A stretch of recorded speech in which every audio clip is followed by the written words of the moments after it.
जय हिंद दोस्तों, एक नए वीडियो में आपका स्वागत करते हैं। कि जैसा कि मैंने आपको कहा था कि आपकी क्लास 12 की फ़िज़िक्स की तैयारी मैं आपकी 100% कंप्लीट कराने वाला हूं। तो इसी क्रम में हम लोगों ने एक बहुत ही इम्पोर्टेंट वीडियो को शुरू किया है। तो इसमें मैं आपको टोटल 10 क्वेश्चन जो हैं पूरे करवाने वाला हूं। तो ये प्रश्नों जो हैं आप देख सकते हैं कुछ इस तरीके से हैं। उनमें से एक प्रश्न को मैंने पहले ही करा दिया है, इतने प्रश्नों को मैं आपको हल कराऊंगा, ठीक है। उसमें से एक प्रश्न मैंने हल करा दिया है, आप चैनल पर जाकर के वीडियो देख सकते हैं। अपवाह वेग की परिभाषा दीजिए एवं अपवाह वेग एवं विद्युत धारा में संबंध स्थापित कीजिए। ये क्वेश्चन हो गया है, आप चैनल पर जाकर के वीडियो देख सकते हैं कंप्लीट। अब इस वाले वीडियो में हम देखेंगे फैराडे के विद्युत चुंबकीय प्रेरण संबंधी नियम क्या होते हैं, क्योंकि दोनों ही प्रश्न बहुत ही महत्वपूर्ण है। मॉडल पेपर्स में बात करें या फिर प्रीवियस ईयर पेपर में बात करें, काफ़ी बार प्रश्नों को पूछा गया है। इसलिए मैं यहाँ पर आपको आज ये कंप्लीट इसका सलूशन प्रोवाइड कराऊंगा, चीज़ों को समझाऊंगा। बस लास्ट तक बने रहिएगा, बहुत ही शॉर्ट में मैं सारी चीज़ों को कंप्लीट करने वाला हूँ। तो चलिए शुरू करते हैं बिना किसी देरी के। सबसे पहले आप प्रश्न को समझिएगा। प्रश्न आपसे क्या कहेगा, आप अपने बोर्ड में कैसे लिखेंगे कॉपी, ये सारी चीज़ें मैं आपको एक्सप्लेन करूंगा। सबसे पहले समझते हैं प्रश्न क्या है। फैराडे के विद्युत चुंबकीय प्रेरण संबंधी नियम बताइए। तो इस नियम को समझने से पहले आप फिगर के थ्रू कुछ चीज़ों को समझिए। तो ध्यान दीजिएगा, यहाँ पर फैराडे ने 2 नियम दिए थे, जिन्हें हम फैराडे का प्रथम नियम और द्वितीय नियम के नाम से जानते हैं।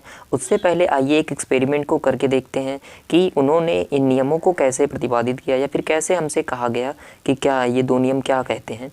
तो ध्यान से समझिएगा, आपको एक कुंडली और एक चुंबक लेना होगा, कुछ इस तरीके से जैसे मैंने फिगर में समझाया है आपको। कुंडली मैंने यहाँ पर बना के रखी है और चुंबक को दूसरे पेपर पर बनाया है।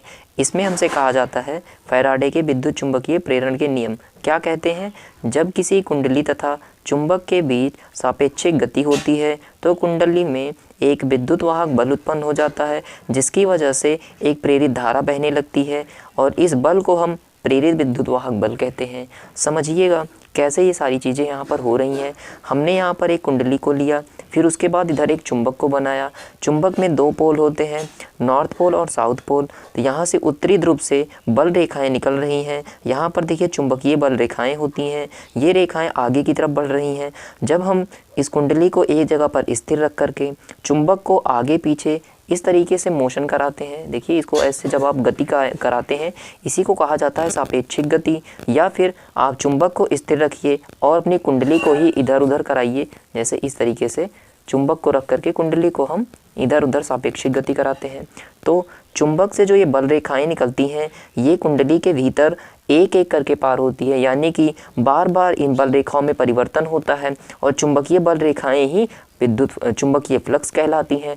तो यहाँ पर जैसे ही ये बल रेखाएं इसमें से बार बार आती हैं तो इसमें एक इलेक्ट्रोमोटिव फोर्स, जिसे विद्युत वाहक बल कहते हैं, जिसे हम स्मॉल ई से दिखाते हैं, उत्पन्न हो जाता है, जिसकी वजह से इसमें एक करंट फ्लो होने लगता है। और ये पूरा करंट तब तक चलता रहता है जब तक आप चुंबक को बारंबार इस तरीके से चलाते रहते हैं।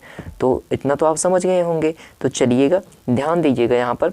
तो इस प्रेरित धारा को ही हम विद्युत वाहक बल से समझ सकते हैं। और पहला नियम क्या कहता है,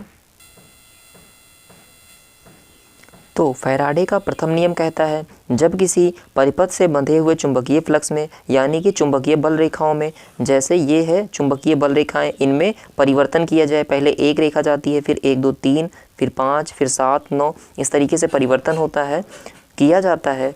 तो परिपथ में एक विद्युत वाहक बल, जिसे हम स्मॉल ई कहते हैं, यहाँ पर देखिएगा इसको हम स्मॉल ई से दिखाते हैं, विद्युत वाहक बल इंग्लिश में कहेंगे तो इलेक्ट्रोमोटिव फोर्स उत्पन्न हो जाता है। क्या हो जाता है, इलेक्ट्रोमोटिव फोर्स उत्पन्न हो जाता है, जिसका मान चुंबकीय फ्लक्स को हम लोग दिखाते हैं फाई और छोटा सा बी लिख देते हैं, फाई बी की परिवर्तन की ऋणात्मक दर के बराबर होता है। किसके बराबर होता है, ऋणात्मक दर के बराबर होता है।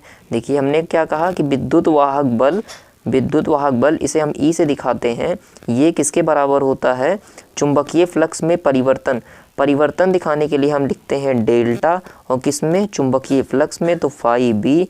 और परिवर्तन की दर लिखने के लिए डेल्टा टी लिख देंगे, और ऋणात्मक कहा था तो यहाँ पर माइनस का सिंबल लगा देंगे, और इतना हम कह करके कह देंगे पहला नियम हो गया ख़त्म। इसे न्यूमैन का नियम भी कहा जाता है, ये भी आप लिख देंगे।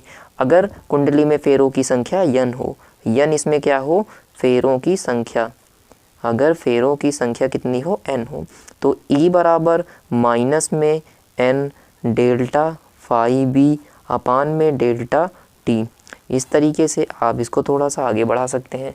चलिए दूसरे नियम को देख लेते हैं। दूसरा नियम फैराडे का द्वितीय नियम क्या कहता है? किसी परिपथ में प्रेरित विद्युत वाहक बल की दिशा सदैव ऐसी होती है कि यह उसी कारण का विरोध करती है जिससे यह स्वयं उत्पन्न होती है। यही फैराडे का द्वितीय नियम है। इसे लेंज का नियम भी कहा जाता है। डियर स्टूडेंट, आप द्वितीय नियम को इस फिगर से समझ सकते हैं। यहाँ पर एक कुंडली ले रखी है, यहाँ पर हमने एक चुंबक ले रखा है। जब चुंबक को हम इधर कुंडली की तरफ लाते हैं तो इसमें जो प्रेरित विद्युत वाहक बल था उसकी वजह से जो धारा उत्पन्न होती है उसकी दिशा चुंबक के लाने की दिशा के विपरीत दिशा में होती है। यही तो कहता है द्वितीय नियम। क्या कहता है? कि परिपथ में प्रेरित विद्युत वाहक बल की दिशा सदैव ऐसी होती है कि यह उसी कारण का विरोध करती है जिससे स्वयं उत्पन्न होती है। अब ये जो बल उत्पन्न हुआ था ये इसी चुंबक की वजह से उत्पन्न हुआ था, अब इसी का ही विरोध कर रहा है। इसी तरीके से जब हम चुंबक को इससे दूर लेकर जाते हैं तब भी इसमें चुंबकीय फ्लक्स का परिवर्तन होता है, धारा भी उत्पन्न होती है लेकिन उसकी दिशा विपरीत होती है। यानी जब आप सामने की तरफ जाएंगे तो ये भी आपका विरोध करेगा, जब आप उल्टा जाएंगे तब ये उल्टा जाने लगता है। यानी कि ये उसी का ही विरोध करता है जिससे स्वयं उत्पन्न होता है। तो इस तरीके से दोनों नियम खत्म होते हैं।